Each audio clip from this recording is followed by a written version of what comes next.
Assalamualaikum guys. কেনেকুৱা খবৰ? আমি এতিয়া ৰাতিপুৱাই শুই উঠিছোঁ। বৌ এয়া শুই উঠিছে, কামত ধৰিছে। মানে ৰাতিপুৱা বৌ বাৰু সোনকালে উঠে মোতকৈ, আৰু কাৰ্টিঙলৈও যাব লাগে যে, সেইকাৰণে সোনকালে কৰিম। গাইছ আমাৰ পুষ্পালে চক কেনেকৈ কৰি আছে। আমাৰ ইচ্ছা ওলালে যাবলৈ দেই গাইছ। Bye bye. স্কুল যাবলৈ ওলালে। মাত্ৰ ইচ্ছা গ'ল স্কুললৈ, আৰু এতিয়া বাকীবিলাক মই ঘৰৰ কাম কৰোঁ। ঘৰখন কাৰণ স্কুললৈ যোৱাৰ আগত বহুত লেতেৰা কৰি থৈ যায়, আৰু মানে এতিয়া মই লাহে ধীৰে কৰিম। আৰু মানুহজনো গ'ল ডিউটি, আৰু এতিয়া মই কামবোৰ কৰি লওঁ, পাছত লগ পাইছোঁ। বাই গাইছ। এয়া গা পা ধুই আহি সোমাইছোঁহি মাত্ৰ কাম কাজবোৰ কৰি। এয়া আমাৰ টিকলিজনী আলহী আহিছে। হাই কৈ দিয়া, হাই এনেকৈ কৈ দিয়া। হাই মুখেদি কোৱা হাই। হাই লাইক কৰিব দেই, কৈ দিয়া লাইক কৰিব দেই। তাই এপাক আহে বাৰু আমাৰ ঘৰলৈ ইচ্ছাক বিচাৰি।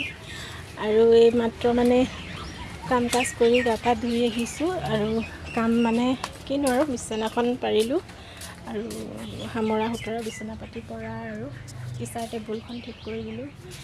সৰু সুৰা ৰুম যিটোহে সোনকালে হৈ যায় কাম কাজ কৰি বাৰু। আৰু ইচ্ছাহঁত থাকিলে বেছি অকণ দিগদাৰ হয়। সিহঁতি মানে অকণমান দিগদাৰ লগাই থাকে, ইটো দিয়া কৰি থাকে। মানে মোৰ সিহঁতৰ লগতে লাগি থাকিব।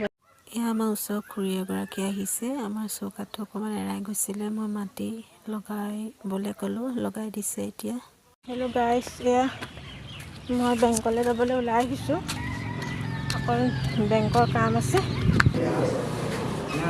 বেংকৰ পৰা আহি মই এয়া টাউনলৈ যাবলৈ ৰেডি হ'লোঁ। বস্তু এটা আনিবলগীয়া হ'ল, সেইবাবে ৰেডি হৈ গ'লোঁ। এতিয়া গাড়ীত বহি আছোঁ, টাউনলৈ আহিছিলোঁ আৰু বস্তু এটা ল'লোঁ। মানুহজনো আহিছে, ময়ো আহিছোঁ। এতিয়া ঘৰলৈ যাম, গাড়ীত উঠি আছোঁ দেই। বাই। হেল্ল' গাইছ, কি কৰিছে আপোনালোকে? ভাত পানী খালেনে? আমি শুবলৈ লৈছোঁ এতিয়া। আৰু টাউনলৈ যিটোহে গৈছিলোঁ অকণমান দেৰি হ'ল, আৰু ভাগৰ লাগিছে এতিয়া। আৰু ভাগৰ লাগিছে যিটো ভাত পানী খাই দিলোঁ সোনকালে, এতিয়া শুবলৈ লৈছোঁ। কাইলৈ ভিডিঅ'ত লগ পাম। Bye bye. ये क्या हो गया? ये क्या सुन रहा हूँ मैं?